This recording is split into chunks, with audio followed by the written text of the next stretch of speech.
Magandang hapon po sa inyo mga kababayan at mga katipuneros. Medyo madalang akong nakakapunta ngayon sa on-cam, but today is as good as any. Dahil po meron po tayong mahalagang kailangan pag-usapan hinggil dito sa present water crisis that we're facing right now here in the whole of Metro Manila. Hindi ko alam kung Metro Manila lang, pero palagay ko aabot na to sa buong Luzon. Not too far from now. No? This past few days, marami pong lugar na nawawalan po ng tubig at mukhang wala pong nalilibre dito sa ganitong klaseng paghihirap at kuminsan up to 12 hours, mga iba po 24 hours, o mga iba 3 days na silang walang tubig, no? In this area. Ang pagtanong-tanungan po natin, ang gobyerno sabi wala naman talagang krisis. Bakit po? Sasabihin po ng Malacanang, may tubig po dito sa Maynilad, no?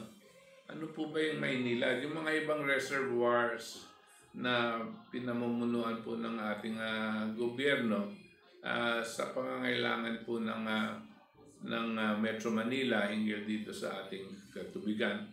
Pero meron pong isang organisasyon, private organization, ang tawag po natin sa kanila Manila Water, no? Ang Manila Water po, sila ngayon ang nabigyan dito dahil dito sa privatization na laro nila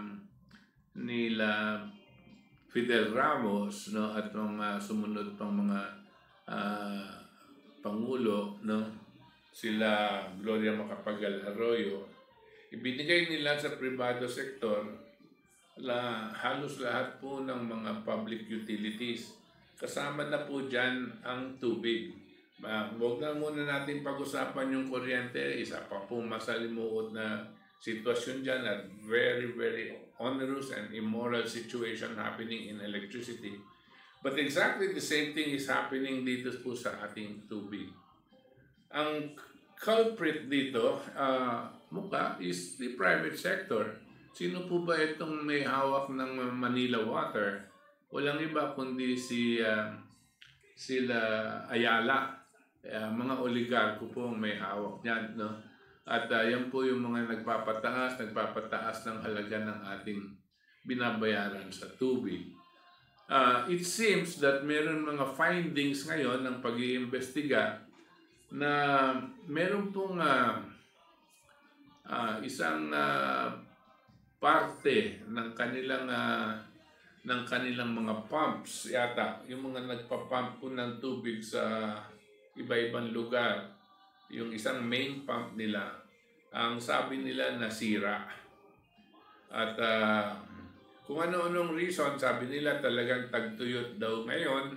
Sabi din ng iba, mga El Nino daw. Tapos ngayon, nalalaman po ng ating mga investigador na nasiraan daw ng major pump itong Manila Water.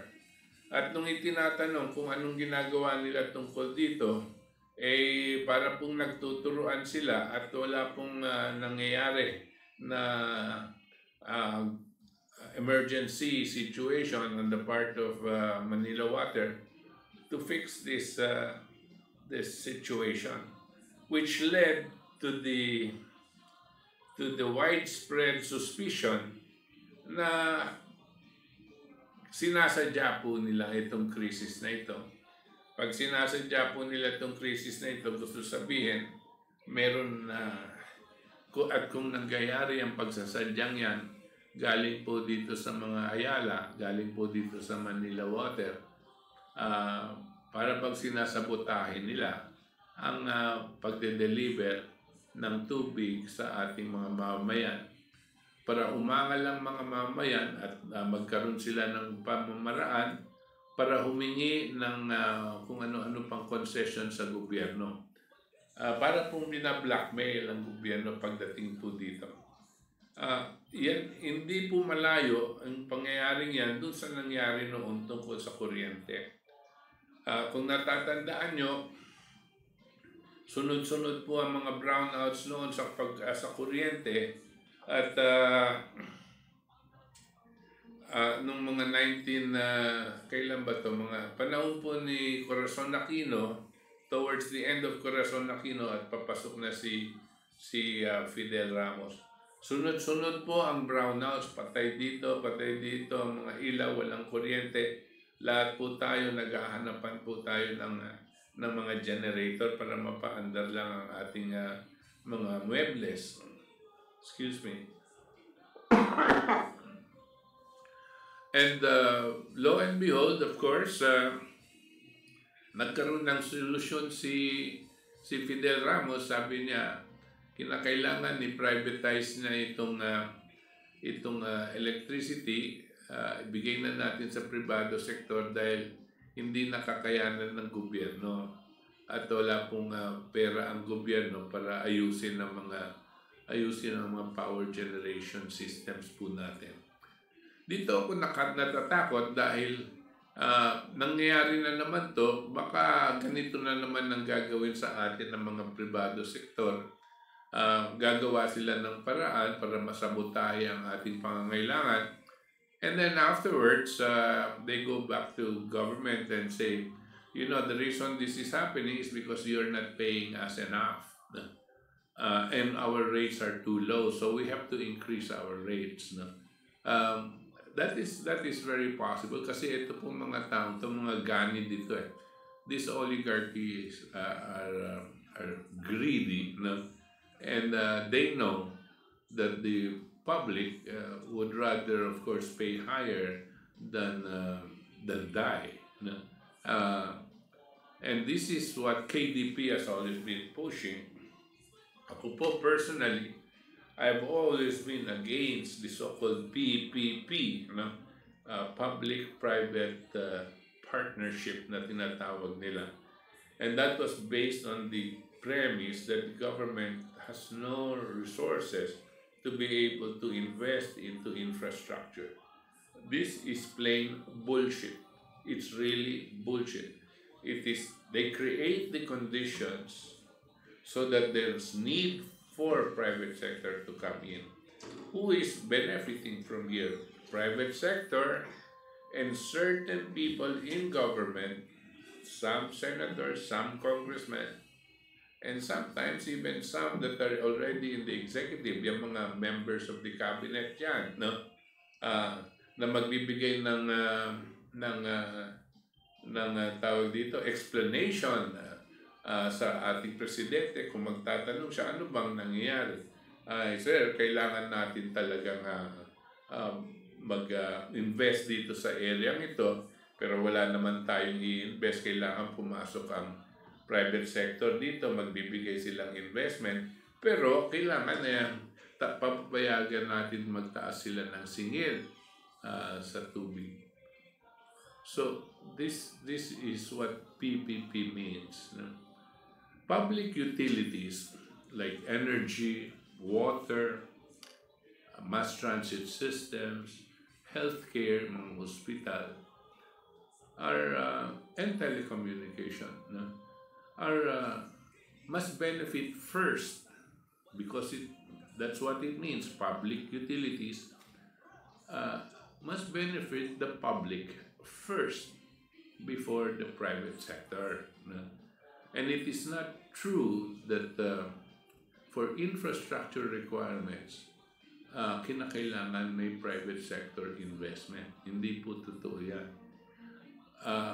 Unless itong mga private sector gusto nilang kunin itong mga negosyong ito, bibigyan nila ng komisyon itong mga nasa gobyerno, pero hawak na nila ngayon ang tubig, ang kuryente, ang healthcare, ang mass transit system, telecommunication, pati na yung gasolina, no? Yung deregulation lang yan. Para mangyari ito, bibigyan nila itong mga nasa gobyerno. Hindi mo mahalata, siyempre, tagong-taguyan, no? Pero all of a sudden, ang private sector, hindi lang po private sector to, mga oligarko, siguro mabibilang mo yung mga yan eh, hindi lalampas ng 10. There are about 7 or 8 oligarchic corporations that are now in control of the lives of the Filipinos by virtue of their holding our means to live, yung capacity for us to survive, hawak po nila. Kuryente, tubig, healthcare sa ospital, at mass transit systems for us to go back and forth our work, at telecommunication, yan pong mga cellphone communication. Hawak po nila yan. At in effect, hawak nila ang buhay ng lahat ng mga mamamayang Pilipino. They, in a way, can decide who lives and who dies. Sinong mabubuhay at sinong mamamatay by just manipulating the prices of these public utilities. Katulad po ngayon, itong gagawin nila. Ang naririnig po natin, sabotage po ito. Sana po hindi totoo. Pero kung totoo yan, ay kinakailangan ikulong itong mga oligarkong to. Kinakailangan ikulong agad. Tapos kasuhan agad. At tanggalin ang kanilang franchise dito sa paghahawak ng tubig. Gobyerno lang naman ang nagbibigay sa kanila ng pahintulot. Mag-manage ng water systems at magsingil para sa ating tubig. Gobyerno nagbigay dyan and it can withdraw it at any time. And that's what we should do. Let's take back all of these public utilities and allow government to own it. I said own it, not run it, right? And then have professional management groups, maybe the same management groups that are already running it now. Make sure that they know who's the boss and that's government. At siguradong po, paghahawak po ng gobyernong to, bababa at bababa ang gastos natin sa lahat ng ito. Tubig, kuryente, mass transit system, at lahat pa ng iba, healthcare, hospitalization, bababa po yan.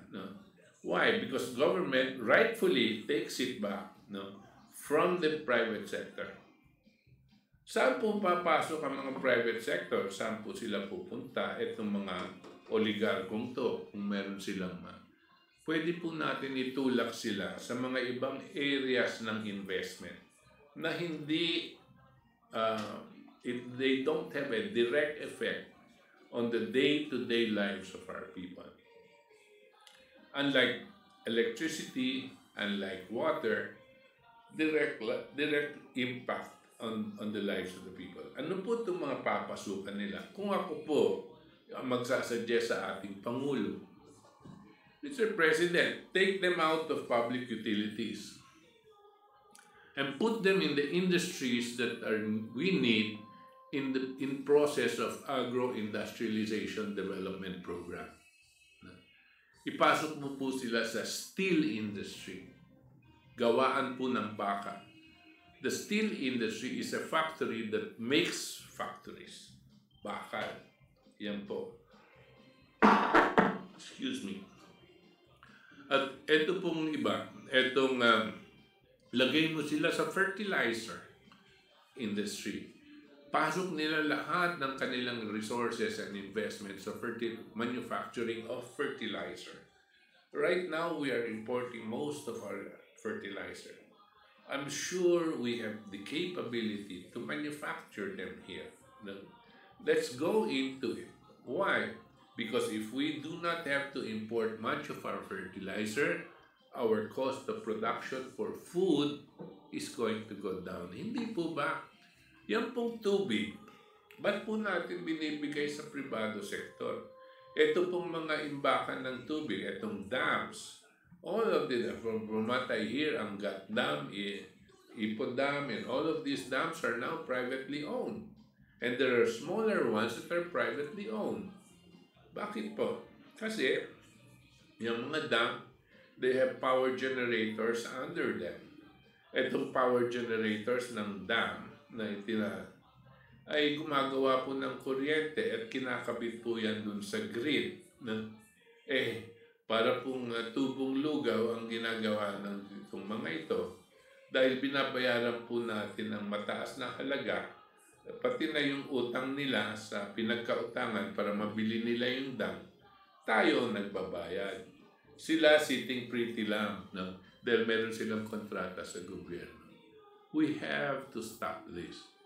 This is precisely the way to kill your people. What happens po pag ganyan? Siyempre, mataas ang halaga ng kuryente, mataas ang halaga ng tubig, no? At mga iba pa. Pero itong kuryente at tubig, pag tumaas po ang kuryente at tubig, sino pong unang-unang tinatamaan? Ang mahihirap nating mamamayan. At pag tinamaan po sila, isang kahig, isang tuka lang po ang ating mga mamamayan. So what happens to them? They will become unhealthy. They will get sick. But they don't have the means for them to survive dahil mahal ang bilihin. So what will happen? They will die. This is what we mean by killing people. Indirectly, you kill it, but it's an efficient way of killing people. Just starve them. Just provide the conditions so that they cannot buy medicine. Just make it too expensive for them. They will not be able to survive. And this is one way that some economies are doing in order to cut down on population. It happens. And for us not to realize or not to recognize that it happens is it's like covering your head with the blinders, putting on blinders dahil ayaw mong harapin ang katotohanan. This is what is happening. And if the water crisis is being initiated by these people, they should go to jail. Again, where should the private sector go? Away from infrastructure. Government must take its role in infrastructure. That is an investment. We can borrow money on a country-to-country basis, very cheap, 2, 3, 1%. We can borrow money on 20 years, 30 years, 40-year term.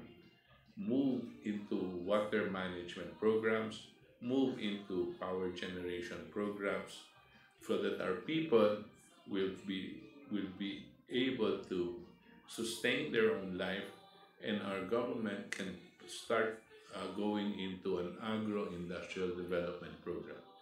Where will the private sector go? You can give them the right incentives to go to the steel industry, fertilizer industry, smelting plants, machine tool industry, no? Yung pong gawaan ng tools. No? Kasi po, before you go into industrialization, kailangan meron ka ng capacity to produce your own tools. Hanggang ngayon po, nag-i-import pa tayo ng mga plies. No? Pati pako po, ini-import natin. No? Dapat meron tayong steel industry that can help us produce all of these things. At dito natin ipasok ang privado sector, give them all the incentives that they need in order to operate. Tandaan niyo po, pag pumasok sila dyan at gobyerno nang may hawak ng water and ng electricity, bababa ang cost of electricity, bababa ang cost of production, tataas din ang profits ng private sector. This is not genius. This is common sense. No? We have to go there.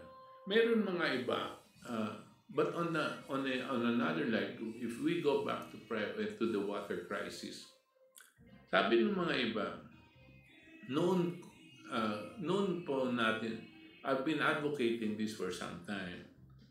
I said we need a desalination program for our country. But we understood that if you have a desalination program as is, run by oil, run by gasoline or diesel, or run by coal, no, you can have desalination programs para ito. Yung desalination po, hihigupin po yung tubig ng dagat at idadaan po yan sa a series of processes para pong filter, no? Para pong filter, mga iba through osmosis, pero ito parang filter. Itutulak mo po yung tubig dyan, nasasala po yung asin at yung mga ibang minerals dito sa tubig dagat. At ang naiiwan po is potable water, pwede nang inumin. At pwedeng inumin, gusto sabihin, pwede sa pagsasaka. Now, we realize that it is more expensive to do this. Water becomes more expensive, but it can also be available. No? At least meron kang tubig available. But more than that, there is such a thing as a nuclear power desalination plant. Ito precisely is what I've been advocating. When we put up, if we decide to rehabilitate or restart the Bataan nuclear power plant, that thing is going to be producing something like 620 megawatts of power. Yung pong electricity niyan, no, magagamit po ng ating bayan sigurado. It will help run even our mass transit systems. All of our power needs are going to be alleviated tremendously, even if it's only 620 megawatts. Dahil 620 yan, sure 100% utilization and running 24/7. As compared to the other plants, they don't run 24/7 and they don't run in 100% utilization. Yan pong mga solar, ang utilization rate po niyan is 15%. Pag sinabi nila sa yung 100 megawatt capability, they actually mean you will only get 15 megawatts from it. No? At pati na rin yung coal, meron din yung 40% utilization rate. Yung oil, meron din silang 50% utilization rate. Excuse me. Pero dito po sa nuclear, full. Now, ano po bang nangyayari sa nuclear? Gumagawa siya. Iniinit niya yung boiler, yung tubig. Tapos nag-create siya ng steam. No? Yung steam, dahil napakainit po nito, yung steam na ginagawa, dadaan po sa tubo, tapos meron pong turbina dito sa isang side. Dahil sa steam, lakas ng steam na galing dito sa mainit na tubig, na parang pinakuloon ng nuclear reactor, yung steam napakalakas, papaanda rin po yung isang turbina. Yung turbinang yon magge-generate ng kuryente. Wala pong pinagkaiba yan dito sa pag meron kayong pressure cooker, di ba po? Meron kayong lagyan nyo ng tubig, yung pressure cooker, ano yun nyo? Tapos makikita nyo, pag mainit na yon, buksan nyo lang yung isang maliit na valve, pumipito, dahil ang lakas ng labas ng steam. No? Ganyan din po yon, para kang merong pressure cooker. Tapos, yung steam na lumalo, pinapaandar yung turbina. Okay, so you create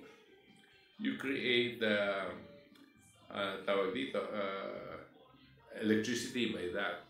But the heat that you use, yung heat na use dito sa reactor ng nuclear, ano pong nangyayari dyan?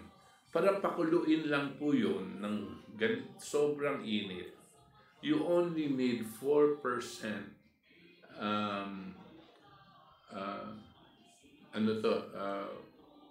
activation ang tawag dito, 4% out of, uh,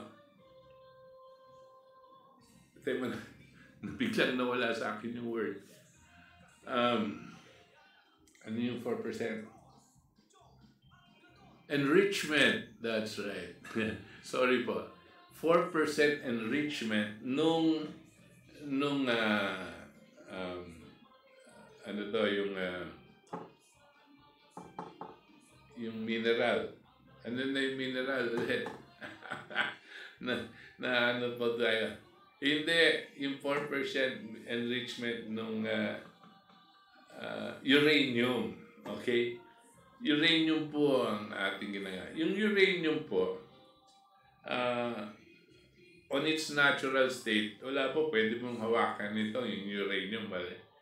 Halos walang, ano yan, walang, tawag dito, radiation. Wala halos. Pero pag in-enrich mo yan, it's an enrichment process. In order to create the heat from an enriched uranium, nagbubungguan po kasi yung mga isotopes niya. Ang kailangan mo lang po 4%. Pero ang kini-create po niyan, about 100%, syempre, na init, sobra.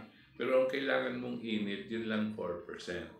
Ano pong nangyayari doon sa 96%? Nag-evaporate po yan sa ating atmosphere. It just evaporates as hot air or hot isotopes. Ano po ang mangyayari? Di wala. It just evaporates and then mixes up with the air.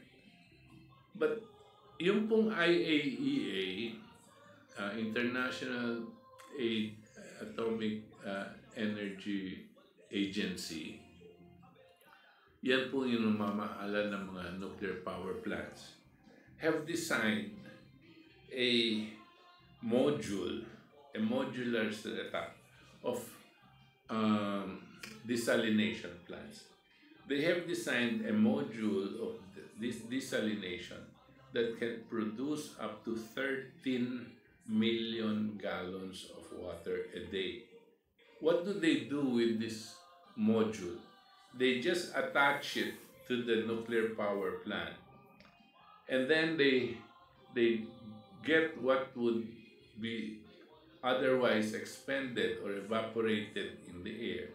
They will get a portion of that, maybe another 5% of that heat or less, and pass it through that tube to power a desalination, the suction of salt water into a membrane to produce potable water.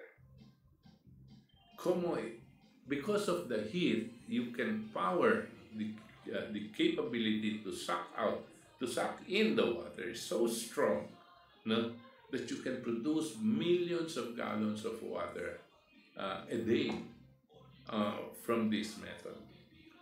Dito po sa atin, yung module na yan, palagay ko, because ang lalaki po ng lugar na kinalalagyan po ng mga nuclear power plant natin, we can put up to 5 nuclear power desalination plants dyan po. Can you imagine what that would mean?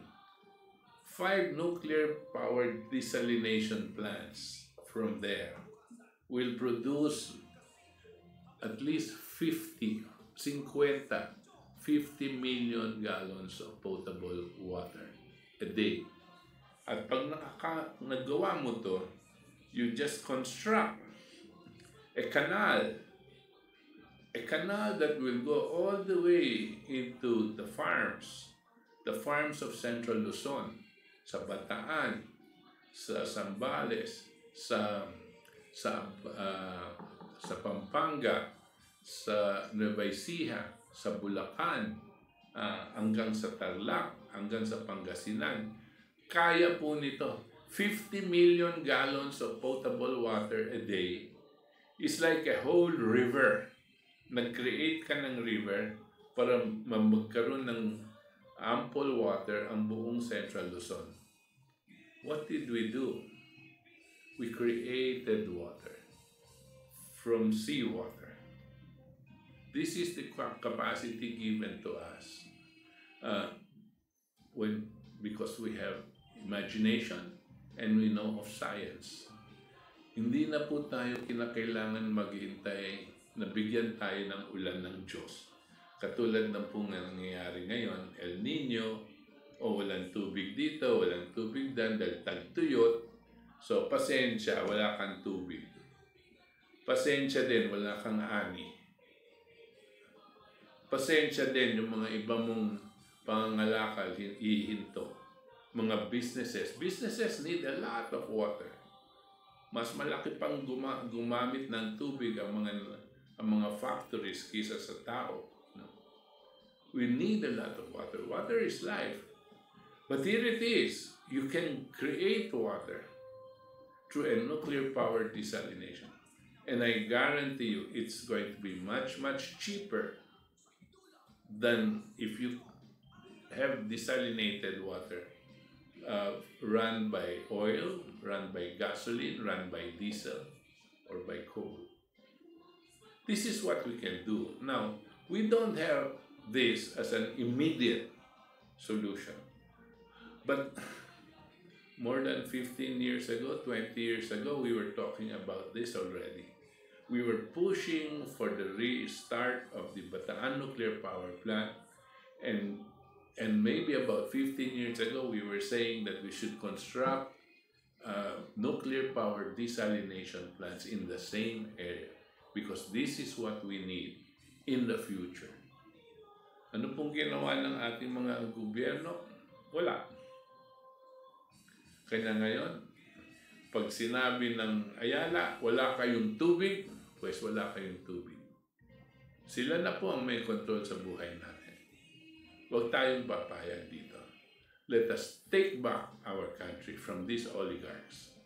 Let us take back our country and kick out all of these incompetent people sa Senado, sa Kongreso, at sa mga iba pang lugar, lalo sa kabinete ng ating Pangulo.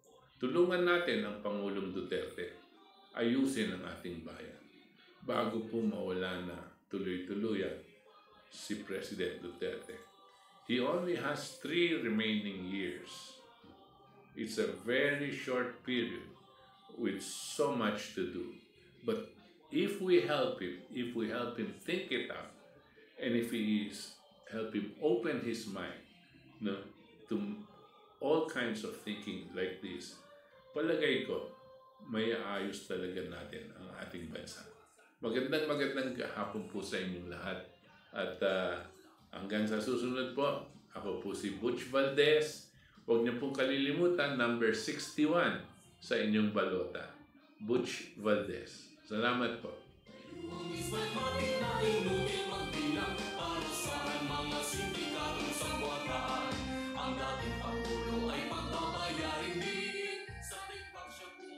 Katipunan ng Demokratikong Pilipino. 3 pangunahing issue. Dayaan sa eleksyon dahil sa Smartmatic. Deng Vaxia, genocidal scam.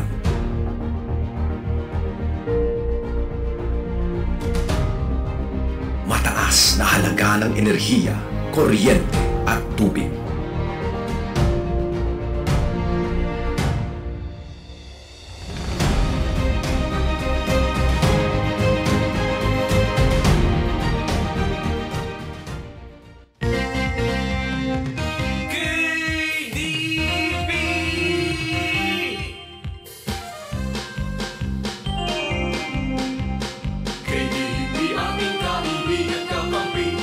Unang lumalaban sa mga nang-aamay.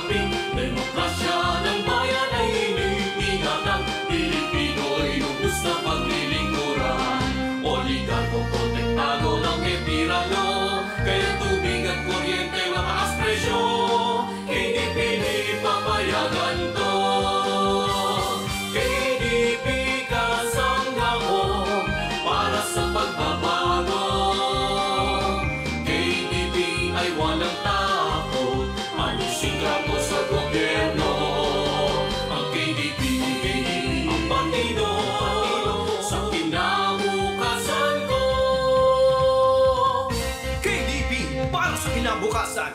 Valdes, Casino, Haveliana, Sahidula, Rojas, Chong at Gadon. KDP hindi rin palalampasin, kalokohan ng Comelec, transmission ng data, dayuhang ismatmatic na inutil magbilang, parusahan mga sindikatong sangbuatan. Ang dating Pangulo ay pagbabayarin din, sa tingkang siya pumatay sa mga pasling. KDP ay lalaban, KDP kasangga ko para sa pagbabago. KDP ay walang takot, alisin ako sa gobyerno.